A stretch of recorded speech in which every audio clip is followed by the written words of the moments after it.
ایک دو مہینے گزرے، ایک قافلہ بنا کربلا جانے کے لیے، تو لہٰذا اس قافلے سالار جو تھا، مسجد کا ہیڈ بھی تھا، پریزیڈنٹ بھی تھا، اس نے اسے بلایا کہ رضا ادھر آ، ایک جوان کو ہمارے ساتھ چلنا تھا جو ہیلپر تھا، لیکن وہ بیمار ہو گیا ہے، میں اتنے دنوں سے سوچ رہا تھا کسے لے کر جاؤں اس کی جگہ پر۔ اچانک ذہن میں خیال آیا تجھ جیسا نیک جوان ہے، اسے لے جاؤں حسین کی زیارت پہ۔ کہتا جیسے میں نے سنا میں رونے لگا، میں نے کہا مولا حسین کچھ دن نہیں ہوئے آپ کے قافلے میں آیا ہوں، اتنی جلدی آپ نے مجھے اپنی زیارت پہ بلا لیا۔ کہا مولا حسین کی زیارت کی، توبہ کی، واپس آیا، پھر ایک قافلہ حج کے لیے نکلا۔ کہا رضا قافلے والے اور محلے والے بول رہے ہیں جب تک یہ جوان چلے گا تو ہم چلیں گے، کیونکہ ہم نے اس سے اچھا خادم نہیں دیکھا، اس سے اچھا محبت کرنے والا نہیں دیکھا۔ کہ تب تو پاؤں سے زمین نکل گئی کہ سیدہ اپنے بیٹے کی زیارت بھی کروائی، اب اپنے جنت البقیع بھی مجھے بلا لیا۔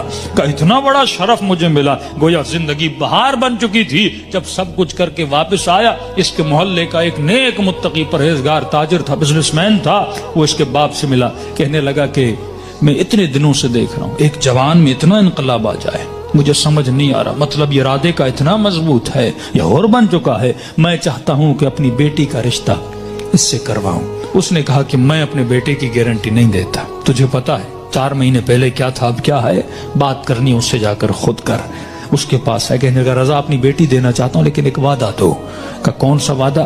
کہ وعدہ یہ دو کہ پھر حسین کو چھوڑو گے نہیں، یہ دروازہ چھوڑ کے جاؤ گے نہیں۔ کہنے لگا قبلہ میں اپنی ہر نماز میں دعا کرتا ہوں اے خدا وہ دن میری زندگی کا آخری دن ہو جب میں حسین کے ہاتھ کو چھوڑ کے چلا جاؤں۔ کہتے کل رشتہ لے کر آ جانا۔ کہتے یہ جوان اپنے ماں باپ کے ساتھ رشتہ لے کر گیا۔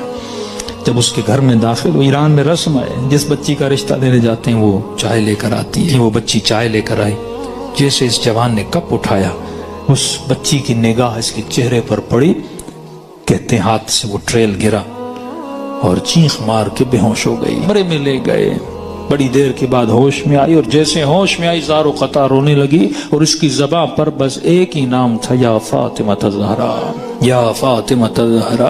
ماں پریشان، بیٹی رو کیوں رہی ہو؟ ایسا کیا دیکھا؟ یہ جوان پریشان، اس کے ماں باپ پریشان، ایسا کیا ہوا؟ کہتی اماں اللہ کی قسم ہے کل رات میں نے خواب میں سیدہ فاطمہ کو دیکھا تھا، مجھے سمجھ نہیں آ رہا تھا، کل رات بی بی اسی جوان کا فوٹو مجھے دکھا رہی تھی اور کہہ رہی تھی کہ تو میری چاہنے والی ہے، جب اس کا رشتہ آئے اسے انکار نہ کرنا، اس نے میری بیٹی کا احترام کیا تھا۔ تبھی فرمایا جب تو ایک قدم اہل بیت کی طرف جاتا ہے وہ 10 قدم آگے بڑھاتے ہیں، لیکن سوال یہ ہے کہ یہ قدم اٹھیں